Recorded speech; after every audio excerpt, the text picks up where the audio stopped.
Hey guys, Sam here from Super Squid Jump, and today I'm counting down the top 5 worst Splatoon 2 single-player levels. This video is actually a collaboration with Team Diamond, and he's doing the top 5 best levels, which is arguably a superior topic, over on his channel. Go check that out in the iCard above.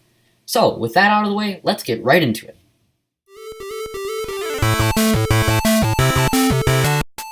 Splatoon 2 has a great single-player mode that's honestly much better than most shooter story modes out there. This one has actual plot, beat that, it's even improved from the last game. However, that doesn't save it from some questionable level design.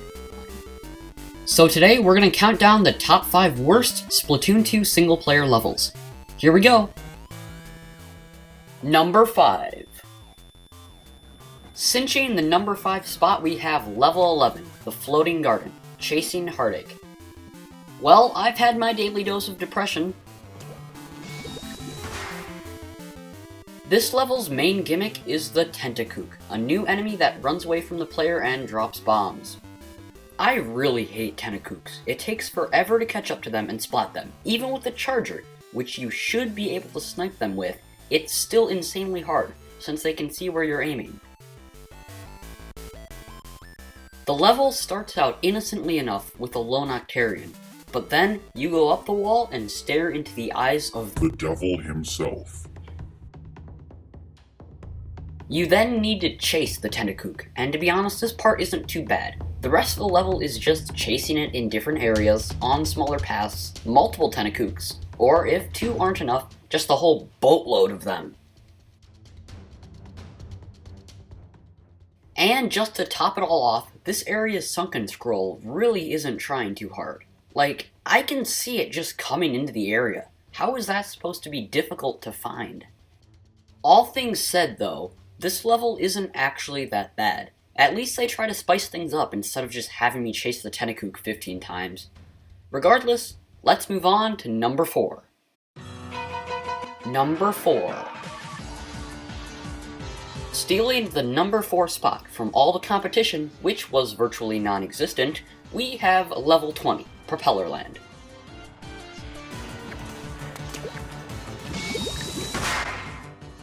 This level is the first to introduce the Herobrella to the player as a Sheldon request. I don't understand why Sheldon keeps saying that the Herobrella is top secret. It's been out for like 3 months now. The level is mostly trying to show off the talents of the Brella, which is blocking stuff, and that's it. But I feel like it does that pretty well. However, if you enter the level with not a Brella, the level design cocktail feels like something a 5-year-old squid could make. This level tries to be open-ended, with its 2 different paths that you can take from the start, but it kinda just feels like I'm doing a ton of backtracking. The enemies aren't all too difficult, especially the little bomb guys.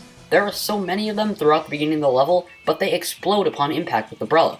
I get that this is supposed to show off the Brella's talents, but it just comes off as really flat and bland gameplay, consisting of solve small challenge here, spend twice as much time trying to get to the next part. This level is the 4th of 5 worlds, and it really feels like it should be in the 1st or 2nd one since it's not super challenging. This level also shows off some rough edges in Splatoon 2 single player design.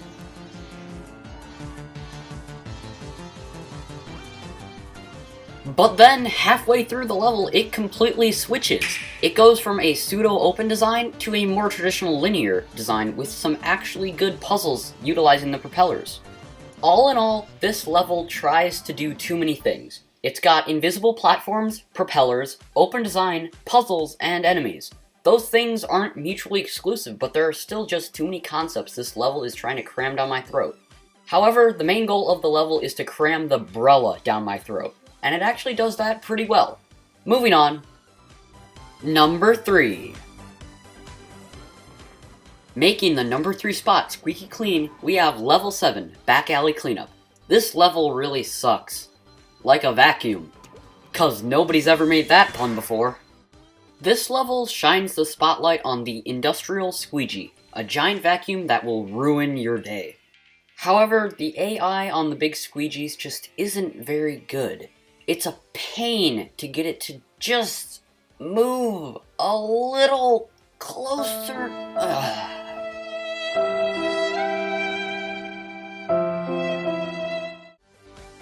Anyway, the main gimmick of the level is maneuvering these guys, while standing on them.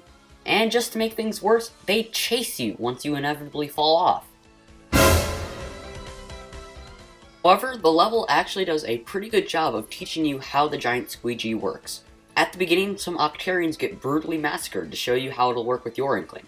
Later, the only way to progress is by dropping through this grate, which shows you that you can ride the squeegees, and also that the movement on these guys is really weird. Most of the level takes place in these open areas with a squeegee that must be liberated and used to mow down the surrounding Octarians and eventually ride to victory. This is actually used 3 different times in the level.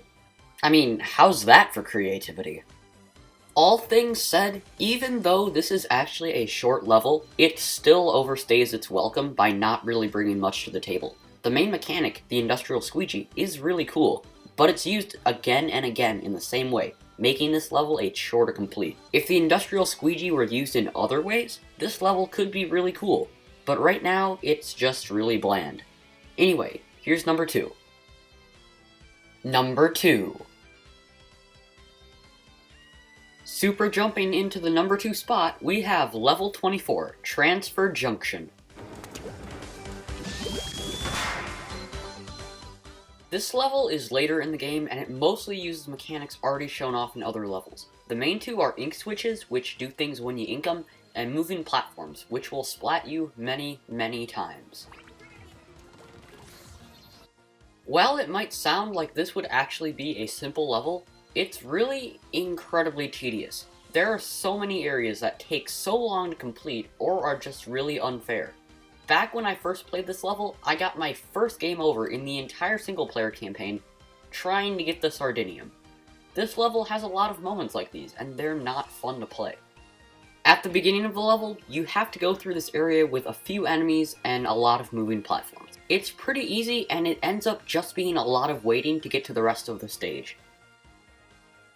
But then you come upon this moving wall, and while it might be easy to use the first time, if you want to get this level's Sardinium, you're going to need to paint up the back and ride it again. This is just so frustrating, and it really doesn't need to be this hard. Once you get past that, there's a section with some floating sponges. At least it doesn't send you to your death if you miss a jump, but if you don't complete it first try, it's a lot of waiting just to get back to where you were.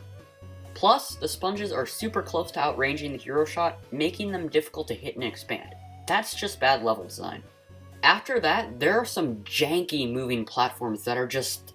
ugh, I hate these things. They always move right out of your way when you're trying to jump to them.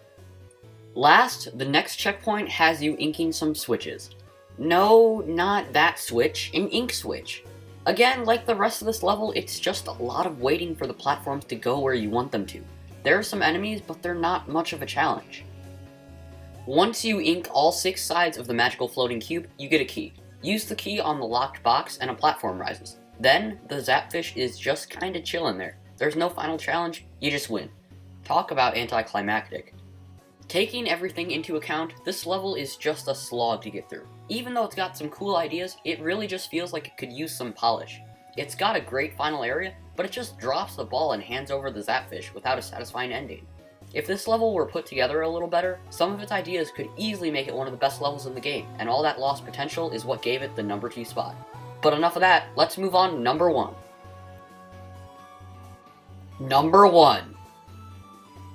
For our number 1 spot, we have the sniper level that's terrible without a sniper, level 6, Octo Zeppelin Invasion. And that basically sums up the level. It's terrible if you don't have a sniper. Remember to like and subscribe, and I'll see you in the next video. Okay, seriously though, this level is an exercise in splat bomb sniping if you're using a weapon without longer range. Between the propellers that are just too far away, and the grapplings that float out of reach, your bomb skills need to be top notch. The single player levels are supposed to work with every weapon, but the mechanics of the grappling are really only made for the splat charger. Changes are made to the level depending on the weapon you're using, so why couldn't they shift things around to make it more fun? Okay, so before I complain anymore, I should mention the level's main mechanics. There's the namesake Octo Zeppelins, which are giant blimps that spew ink everywhere. There's the terrible grappling, which you have to hit with ink from a bomb or your main weapon to teleport to, and finally propellers. They're propellers. That's what they are. Okay, anyway, the biggest thing you're going to be seeing a lot of in this level is not always knowing where to go and being outranged. Mari and Sheldon both mention these two issues multiple times. But perhaps most maddening of all, this level has a lot of propeller-driven platforms in it, and basically all of them are just barely at the edge of most weapons' range. They all feel like you have to shoot at them for a while and hope that one of your shots will land, which is definitely not fun. The level is just not put together very well. Look at all the different mechanics in this one area.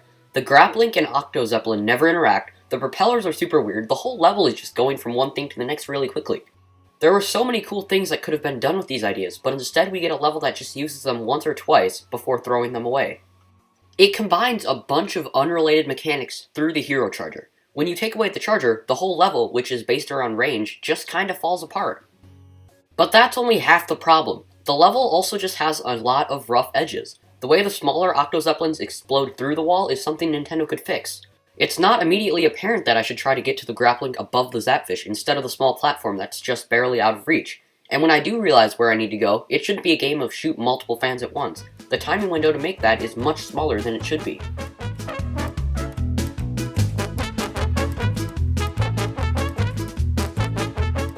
Yeah, looking at all of this, it's obvious this level could have used a bit more polish. It's got a lot of cool mechanics, and it's a blast when you've got a charger. But with the 8 other weapons, this level just isn't good.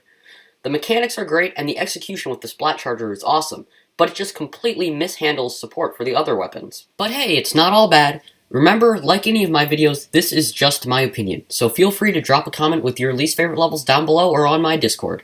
Links in the description. Anyway, that's all I've got. I hope you enjoyed watching this video as much as I did making it. Remember to check out Team Diamond's video, he's doing the top 5 best levels over on his channel.